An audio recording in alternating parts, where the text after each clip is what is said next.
In corners of the traditional music industry, there is a visceral, almost allergic reaction to a new kind of audio production.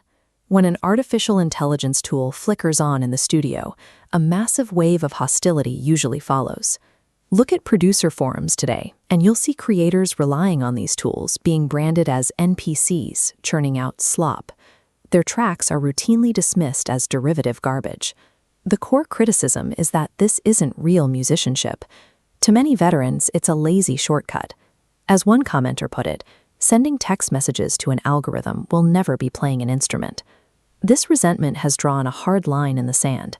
We are in the middle of a bitter tool war, where simply using AI is enough to have your work deleted from groups and your skills labeled as talentless. But that stereotype fades when looking at the UK music scene, specifically at a veteran audio engineer named Marco Silver. Silver's professional history exists entirely apart from the world of Silicon Valley tech bros.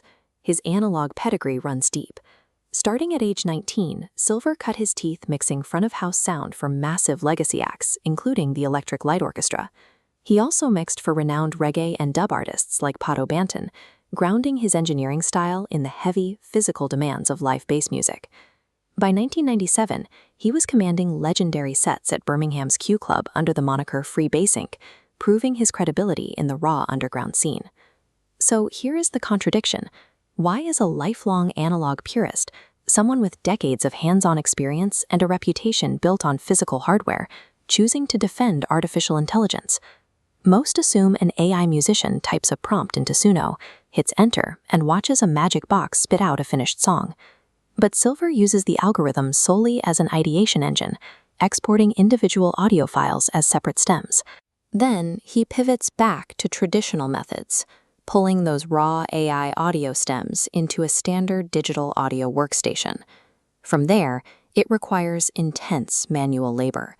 He meticulously restructures the entire arrangement and completely rebuilds the rhythm section by hand.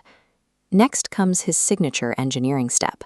He designs rich magnetic field bass layers, tuning the frequencies to 432 Hz for a deep physical resonance. In this hybrid workflow, the algorithm supplies raw audio stems, while the producer's ear and standard analog engineering determine the final mix. Navigating the production process is only half the battle. In online producer groups, Silver faces a hostile environment, where moderators often delete posts to avoid the tool war drama. To survive this, he developed a specific sociological strategy.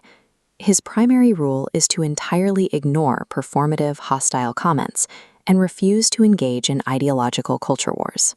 His secondary rule is to only reply to commenters who ask genuine questions. When he does, he uses brief, calming, and highly craft-focused language to explain exactly what he did. He frames the AI as just another vocal generator or standard piece of studio equipment. This approach signals his competence and forces traditionalists to engage with the actual work involved.